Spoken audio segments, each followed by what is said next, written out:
ओम शांति। 3 फरवरी 2026 के ईश्वरीय महावाक्य। पहले सुनते हैं मुरली के मुख्य पॉइंट्स। बाबा ने कहा, जितना हो सके पुरुषार्थ करते रहो। ऐसे कभी नहीं समझना कि अभी टाइम पड़ा है, पिछाड़ी में पुरुषार्थ कर लेंगे। नहीं, यह ख्याल तो और ही गिरा देंगे। श्रीमत पर चल, तुम्हें सबका कल्याण करना है। जो कल्याणकारी बनेंगे वर्षा भी उनको ही मिलेगा।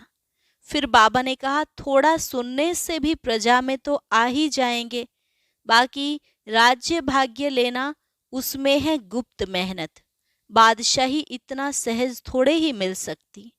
जिनको ऊंच पद नहीं पाना है, उनकी बुद्धि में यह ज्ञान बैठेगा ही नहीं। बुद्धि में तब बैठे जब पवित्र होकर समझे। और लास्ट में बाबा ने कहा, याद की यात्रा के सिवाय कल्याण हो नहीं सकता। जब ज्ञान की मुख्य मुख्य पॉइंट्स बुद्धि में धारण होंगी, तभी याद की यात्रा में रह सकेंगे। मुख्य है ही याद की मेहनत।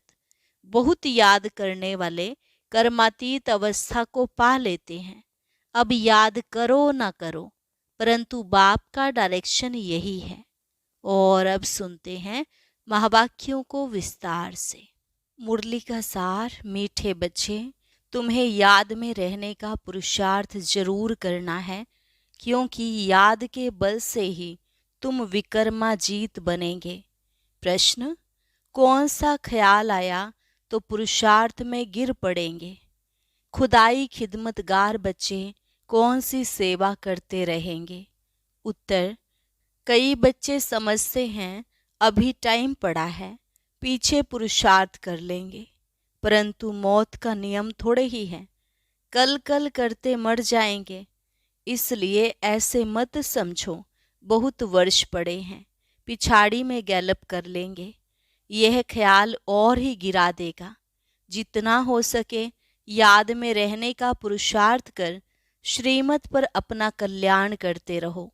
रूहानी खुदाई खिदमतगार बच्चे रूहों को सैल्वेज करने, पतितों को पावन बनाने की सेवा करते रहेंगे। गीत ओम नमो शिवाय। ओम शांति। यह तो बच्चों को समझाया गया है, निराकार बाप साकार बिगर कोई भी कर्म नहीं कर सकते, पार्ट नहीं बजा सकते। रूहानी बाप आकर ब्रह्मा द्वारा रूहानी बच्चों को समझाते हैं। योग बल से ही बच्चों को सतो प्रधान बनना है, फिर सतो प्रधान विश्व का मालिक बनना है। यह बच्चों की बुद्धि में है। कल्प कल्प बाप आकर के राजयोग सिखलाते हैं। ब्रह्मा द्वारा आकर आदि सनातन देवी देवता धर्म की स्थापना करते हैं, यानी मनुष्य को देवता बनाते हैं। मनुष्य जो देवी देवता थे, स्व बदल कर शूद्र पतित बन पड़े हैं। भारत जब पारसपुरी था तो पवित्रता सुख शांति सब थी। यह 5000 वर्ष की बात है। एक्यूरेट हिसाब किताब बाप बैठ समझाते हैं। उनसे ऊंच तो कोई है नहीं। सृष्टि व झाड़ जिसको कल्प वृक्ष कहते हैं, उसके आदि मध्य अंत का राज बाप ही बता सकते हैं। भारत का जो देवी देवता धर्म था, वह अब प्रायः लोप हो गया है। देवी देवता धर्म तो अभी रहा नहीं है। देवताओं के चित्र जरूर हैं, यह तो भारतवासी जानते हैं। सतयुग में लक्ष्मी नारायण का राज्य था। भल शास्त्रों में यह भूल कर दी है जो श्री कृष्ण को द्वापर में ले गए हैं। बाप ही आकर भूले हुए को रास्ता बतलाते हैं। रास्ता बतलाने वाला आता है तो सब आत्माएं मुक्ति धाम में चली जाती हैं। इसलिए उनको कहा जाता है सर्व का सद्गति दाता। रचता एक ही होता है, एक ही सृष्टि है।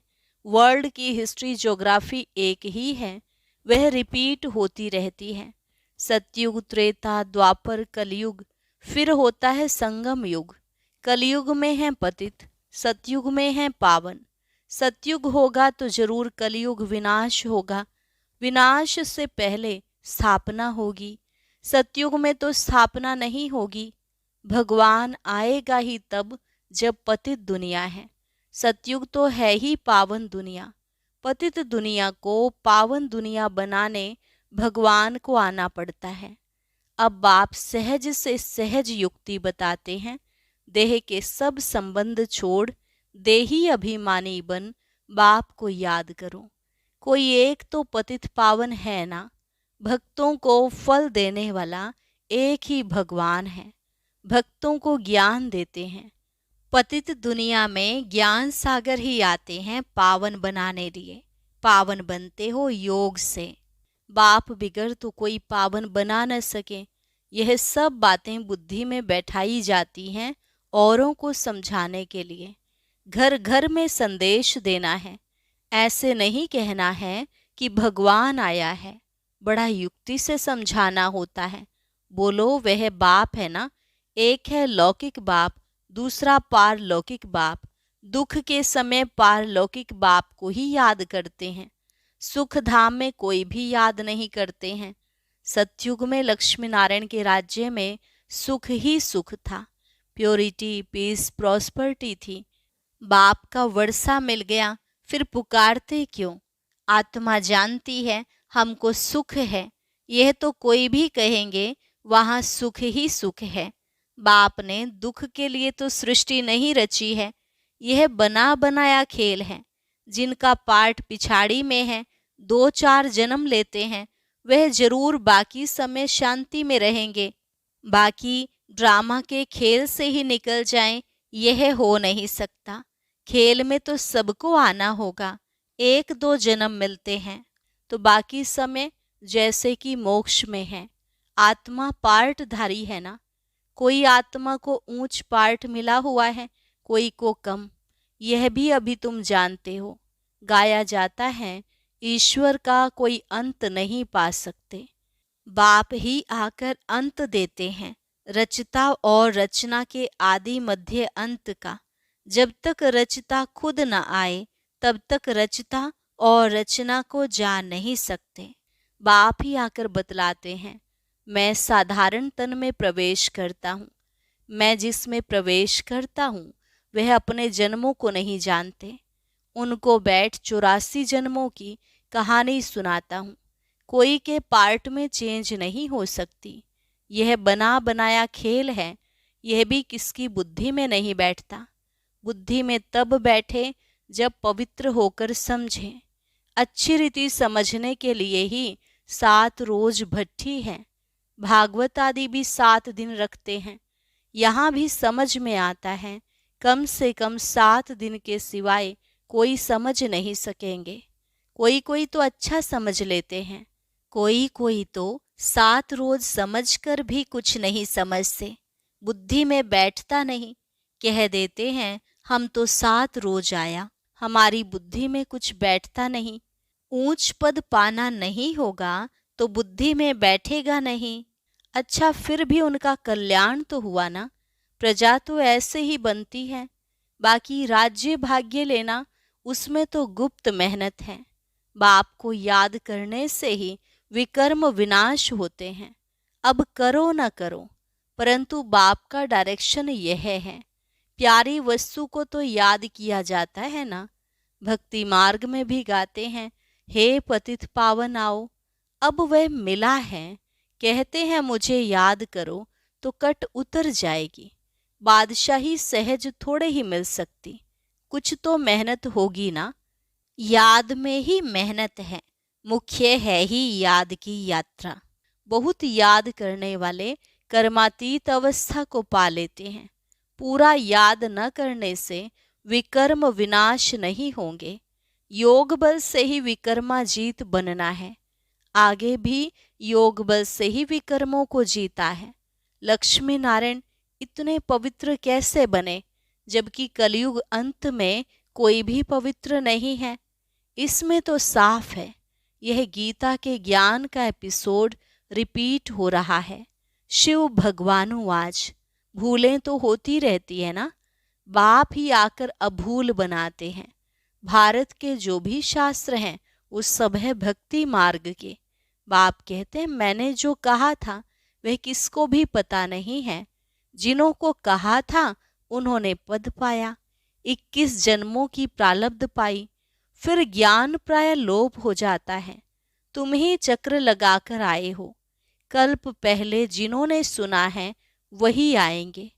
अभी तुम जानते हो हम सैपलिंग लगा रहे हैं मनुष्य को देवता बनाने का।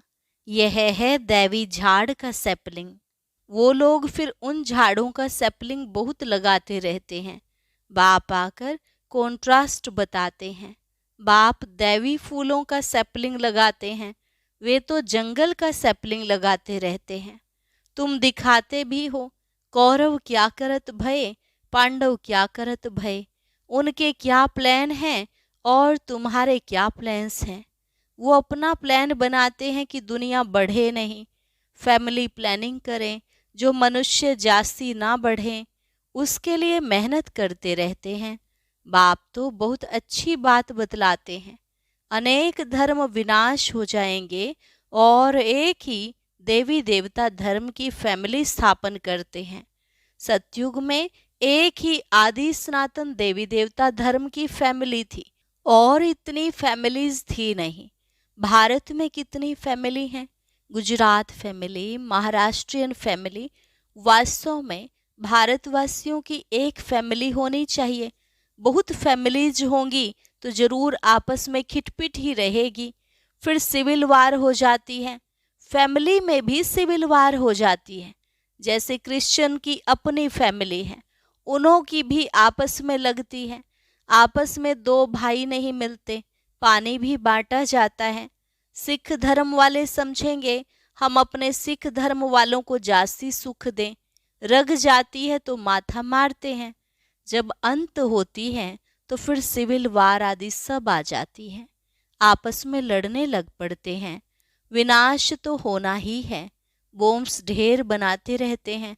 बड़ी लड़ाई जब लगी थी जिसमें 2 बॉम्ब्स छोड़े थे, अभी तो ढेर बनाए हैं।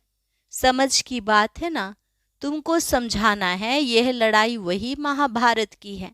बड़े बड़े लोग जो भी हैं कहते हैं अगर इस लड़ाई को बंद नहीं किया तो सारी दुनिया को आग लग जाएगी। आग तो लगनी ही है, यह तुम जानते हो। बाप आदि सनातन देवी देवता धर्म की स्थापना कर रहे हैं। राजयोग है ही सतयुग का। वह देवी देवता धर्म अब प्राय लोप है। चित्र भी बने हैं। बाप कहते हैं कल्प पहले मुआफिक जो विघ्न पड़ने होंगे वह पड़ेंगे। पहले थोड़े ही पता पड़ता है, फिर समझा जाता है कल्प पहले ऐसा हुआ होगा। यह बना बनाया ड्रामा है। ड्रामा में हम बांधे हुए हैं। याद की यात्रा को भूल नहीं जाना चाहिए। इनको परीक्षा कहा जाता है। याद की यात्रा में ठहर नहीं सकते हैं, थक जाते हैं। गीत है ना, रात के राही थक मत जाना। इसका अर्थ कोई भी समझ न सके। यह है याद की यात्रा, जिससे रात पूरी हो दिन आ जाएगा। आधा कल्प पूरा हो फिर सुख होगा। बाप ने ही मन मनाभव का अर्थ भी समझाया है। अब कल्याण तो सबका होना है। गोया हम सब मनुष्य मात्र का कल्याण कर रहे हैं। भारत खास और दुनिया आम, सबका श्रीमत पर हम कल्याण कर रहे हैं। कल्याणकारी जो बनेंगे तो वर्षा भी उनको मिलेगा। याद की यात्रा के सिवाय कल्याण हो न सके। अभी तुमको समझाया जाता है, वह तो बेहद का बाप है। बाप से वर्षा मिला था। भारतवासियों ने ही 84 जन्म लिए हैं। पुनर्जन्म का भी हिसाब है। कोई समझते नहीं कि 84 जन्म कौन लेते हैं। अपने ही श्लोक आदि बनाकर सुनाते रहते हैं। गीता वही, टीकाएं अनेक लिख देते हैं। गीता से तो भागवत बड़ा कर दिया है। गीता में है ज्ञान, भागवत में है जीवन कहानी। वास्तव में बड़ी गीता होनी चाहिए। ज्ञान का सागर बाप है, उनका ज्ञान तो चलता ही रहता है। वह गीता तो आधा घंटे में पढ़ लेते हैं। अभी तुम यह ज्ञान तो सुनते ही आए हो। दिन प्रतिदिन तुम्हारे पास अनेक लोग आते रहेंगे, धीरे धीरे आएंगे। अभी ही अगर बड़े बड़े राजाएं आ जाएं तो फिर तो देरी न लगे, झट आवाज निकल जाए। इसलिए युक्ति से धीरे धीरे चलता रहता है।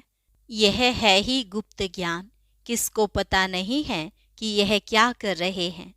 रावण के साथ तुम्हारी युद्ध कैसे है, यह तो तुम ही जानो, और कोई जान न सके। भगवान उवाच, तुम सतो प्रधान बनने के लिए मुझे याद करो तो पाप नाश हो जाएंगे। पवित्र बनो तब तो साथ ले जाऊं। जीवन मुक्ति सबको मिलनी है, रावण राज्य से मुक्ति हो जाएगी। तुम लिखते भी हो, हम शिव शक्ति ब्रह्मा कुमार कुमारियां श्रेष्ठाचारी दुनिया स्थापन करेंगे। परमपिता परमात्मा की श्रीमत पर 5000 वर्ष पहले मुआफिक 5000 वर्ष पहले श्रेष्ठाचारी दुनिया थी। यह बुद्धि में बिठाना चाहिए। मुख्य मुख्य पॉइंट्स बुद्धि में धारण होंगी, तब याद की यात्रा में रहेंगे। पत्थर बुद्धि है ना, कोई समझते हैं अभी टाइम पड़ा है, पीछे पुरुषार्थ कर लेंगे, परंतु मौत का नियम थोड़े ही है। कल मर जाएं तो कल कल करते मर जाएंगे, पुरुषार्थ तो किया नहीं। इसलिए ऐसे मत समझो बहुत वर्ष पड़े हैं, पिछाड़ी में गैलप कर लेंगे, यह ख्याल और ही गिरा देंगे। जितना हो सके पुरुषार्थ करते रहो। श्रीमत पर हरेक को अपना कल्याण करना है, अपनी जांच करनी है, कितना बाप को याद करता हूँ और कितना बाप की सर्विस करता हूँ। रूहानी खुदाई खिदमतगार तुम हो ना, तुम रूहों को सल्वेज करते हो। रूह पतित से पावन कैसे बने उसकी युक्तियां बतलाते हैं। दुनिया में अच्छे और बुरे मनुष्य तो होते ही हैं, हर एक का पार्ट अपना अपना है। यह है बेहद की बात। मुख्य टाल टालियां ही गिनी जाती, बाकी तो पत्ते अनेक हैं। बाप समझाते रहते हैं, बच्चे मेहनत करो, सबको बाप का परिचय दो तो बाप से बुद्धि योग जुट जाए। बाप सब बच्चों को कहते हैं, पवित्र बनो तो मुक्ति धाम में चले जाएंगे। दुनिया को थोड़े ही पता है कि महाभारत लड़ाई से क्या होगा। यह ज्ञान यज्ञ रचा गया है क्योंकि नई दुनिया चाहिए। हमारा यज्ञ पूरा होगा तो सब इस यज्ञ में स्वाहा हो जाएंगे। अच्छा, मीठे मीठे सिकिलधे बच्चों प्रति मात पिता बाप दादा का याद प्यार और गुड मॉर्निंग। रूहानी बाप की रूहानी बच्चों को नमस्ते। रूहानी बच्चों की रूहानी बाप दादा को नमस्ते नमस्ते, गुड मॉर्निंग, शुक्रिया बाबा शुक्रिया। धारणा के लिए मुख्य सार। पहली पॉइंट, यह बना बनाया ड्रामा है, इसलिए विघ्नों से घबराना नहीं है। विघ्नों में याद की यात्रा को भूल नहीं जाना है। ध्यान रहे, याद की यात्रा कभी ठहर ना जाए, अर्थात चलती रहनी चाहिए। दूसरी पॉइंट, पारलौकिक बाप का परिचय सबको देते हुए पावन बनने की युक्ति बतलानी है। दैवी झाड़ का सैपलिंग लगाना है। वरदान, मैंपन का त्याग कर सेवा में सदा खोए रहने वाले त्याग मूर्त सेवाधारी भव। मैंपन का त्याग कर सेवा में सदा खोए रहने वाले त्याग मूर्त सेवाधारी भव। सेवाधारी सेवा में सफलता की अनुभूति तभी कर सकते जब मैंपन का त्याग हो। मैं सेवा कर रही हूँ, मैंने सेवा की, इस सेवा भाव का त्याग मैंने नहीं की, लेकिन मैं करनहार हूँ, करावनहार बाप है। मैंपन बाबा के लव में लीन हो जाए, इसको कहा जाता है सेवा में सदा खोए रहने वाले त्याग मूर्त सच्चे सेवाधारी। कराने वाला करा रहा है, हम निमित्त हैं। सेवा में मैंपन मिक्स होना अर्थात मोहताज बनना।